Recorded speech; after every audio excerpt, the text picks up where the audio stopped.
Ukraine has just solved a problem that has been exhausting militaries since the war began, and they did it not with a billion-dollar weapons program, but with something that fits in the trunk of a car. It's called Sunray. It's a laser weapon, and if early reports are accurate, it may be the most elegant answer to drone warfare any military on Earth has ever produced, not because it's the most powerful, not because it's the most advanced, but because of something far more dangerous to its enemies. The cost per shot is almost zero. The war in Ukraine has become the most intense drone battlefield in human history. In 2025 alone, Russia launched more than 1,000 Shahed drones per week at Ukrainian cities and infrastructure, and Ukraine, stretched across roughly 860 miles of frontline, has to find a way to stop them. But here's the problem commanders on both sides are grappling with. A Shahed drone costs about $50,000 to produce. The interceptors used to destroy it cost hundreds of thousands of dollars each. A Patriot missile, one of the most powerful air defense interceptors in the world, costs several $1 million per shot.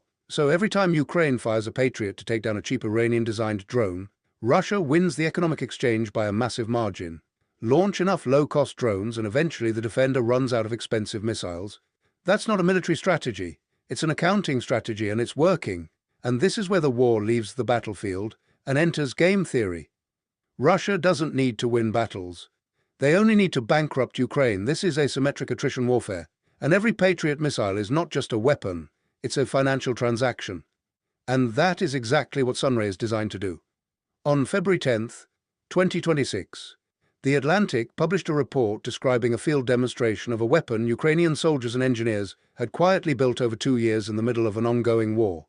Then, exactly 1 month later, on March 10th, Ukrainian journalist Andriy Tsaplienko released combat footage showing the weapon being used against a real Russian target on the battlefield. Not a demonstration, not a test range, but a real engagement.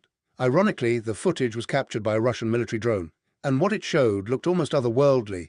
A beam of light appears like a glowing orb suspended in mid-air, though that visual effect is largely due to camera angle and light reflection, but the result is no illusion. The targeted drone loses control and falls. No explosion, no sound, no ammunition, the drone simply dies. Now let's talk about what this weapon actually is, because its physical reality is even more surprising than what it does.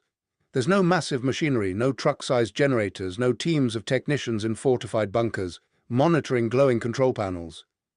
According to The Atlantic, Sunray looks like an amateur telescope with a pair of cameras mounted on either side. The entire system fits neatly into the trunk of a standard car. In the demonstration, it was operated from the hood of a pickup truck. When the fire command is given, a drone hovering a few hundred meters away ignites and drops from the sky in a fiery arc within seconds. The weapon is effectively silent, it leaves no trace, it uses no ammunition. But a laser weapon, as long as it has power, can keep firing at a cost per shot that is nearly zero. The cost per kill is not hundreds of thousands of dollars, it's the cost of electricity. And this is where the logic of the entire war begins to reverse. For decades, defense has always been more expensive than offense. You spend millions to intercept something that can be produced far more cheaply. But once the cost of defense drops close to zero, it is the attacker who must start worrying about cost. Because now, every drone shot down is not just a tactical loss, it's an unrecoverable financial loss. Think about what that means in practice. In the time it takes Ukraine to deploy a single Patriot missile, a laser system could theoretically eliminate dozens, even hundreds of targets. But even here, there is a critical physical limit. A laser system cannot engage unlimited targets at once. It still requires time to acquire the target, sustain the beam, and move to the next. That means if drone numbers exceed the system's processing rate, the defense can still be overwhelmed. And the Patriot system itself is most effective against ballistic and advanced cruise missiles, not the cheap commercial quadcopters and Shahed drones causing the greatest cumulative damage on Ukraine's front lines every day. This economic equation is extremely compelling in a conflict defined by industrial attrition, and Ukraine understood that equation before anyone else acted on it. Now, if the idea of a directed energy weapon silently destroying drones sounds like science fiction, that's because for most of us, it has been. Sunray is not the Death Star. It cannot vaporize a tank or melt heavy armor, but it doesn't need to. All it needs to do is overheat the electronics of a small drone or burn through its thin carbon fiber frame from a few hundred meters away. The physics behind science fiction weapons and real ones differs only in scale. And that smaller scale is exactly what Ukraine needs against daily swarms of drones. Now this is where the story becomes truly interesting, because Sunray has demonstrated two distinct capabilities: And the second may be even more elegant than the first. In the February demonstration, a small drone was tracked, targeted, and set ablaze within seconds of activation. A classic direct energy kill, the drone burns. But the March footage showed something different. In that engagement, the weapon appeared to target not the drone itself, but the fiber optic cable linking it to its ground operator. Severing that connection does not destroy the drone doesn't explode, it simply loses its link to the pilot and falls. This is critically important, and here's why. Since around 2024, Russian forces have increasingly deployed loitering drones connected to operators via long fiber optic cables instead of radio signals. Fiber optic links are nearly impossible to disrupt with electronic warfare. A laser that can locate and burn through that cable in seconds offers a clean solution to a problem no other system can handle, and it does so silently, without the risk of falling debris and without emitting signals that reveal the operator's position.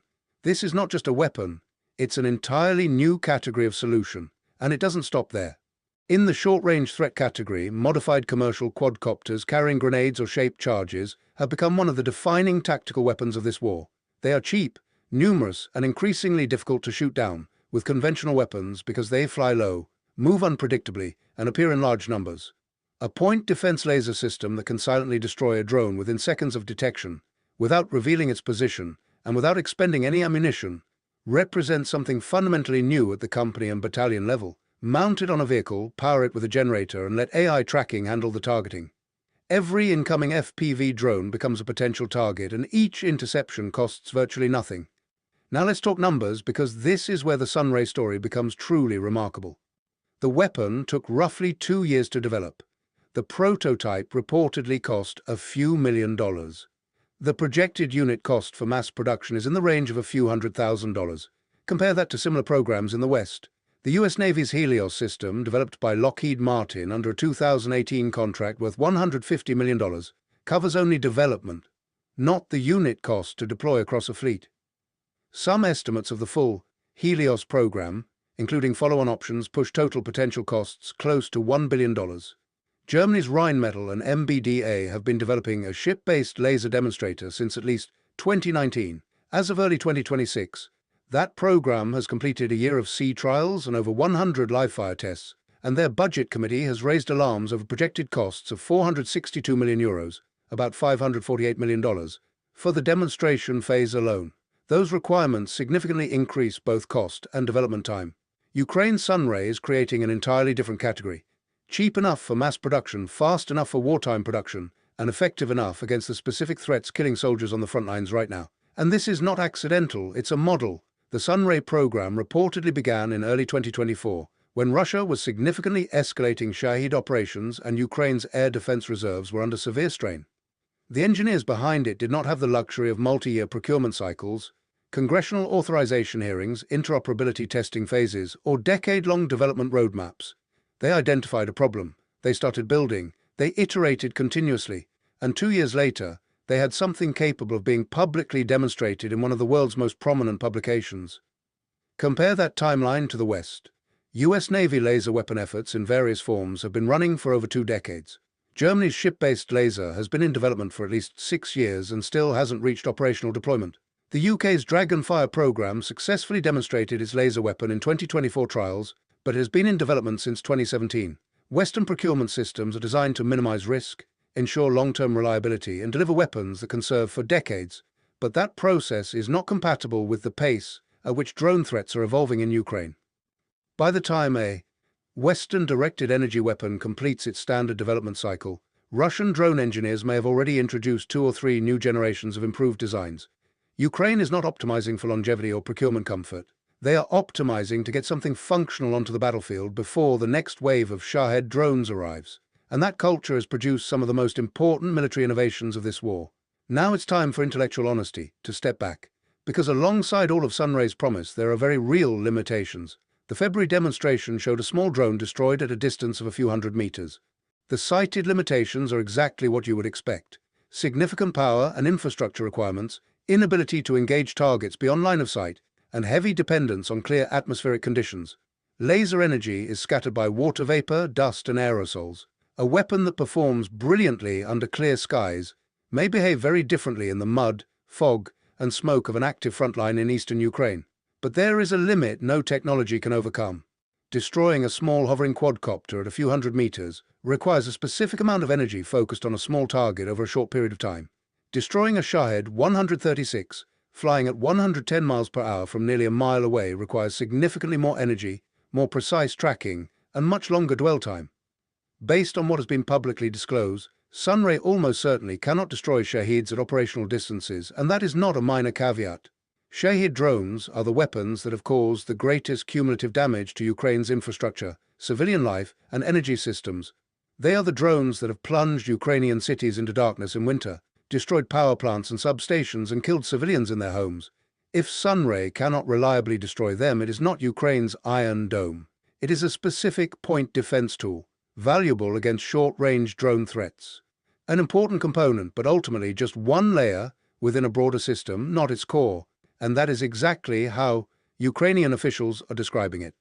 President Zelensky has reportedly tasked Pavlo Yelizarov, the new Deputy Air Force Commander, with assembling an integrated national air defense dome to protect critical infrastructure by summer 2026. A timeline insiders admit is extremely compressed. That dome, as envisioned, would layer Sunray-type laser systems for close-range defense alongside autonomous interceptor drones like Cetus, which launch vertically and use cameras and AI to find targets. It combines lasers, interceptor drones, and traditional missiles into a layered system. This is the current situation.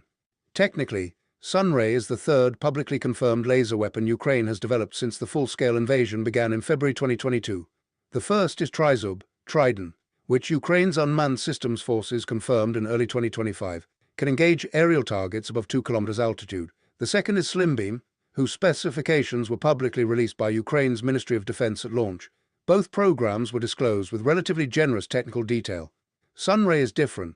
Its reveal came with almost no technical data, no disclosed output power, no maximum range, no performance metrics. That silence is itself a signal that Ukrainians consider the system highly sensitive, something they are not yet willing to let adversaries reverse engineer from public specifications.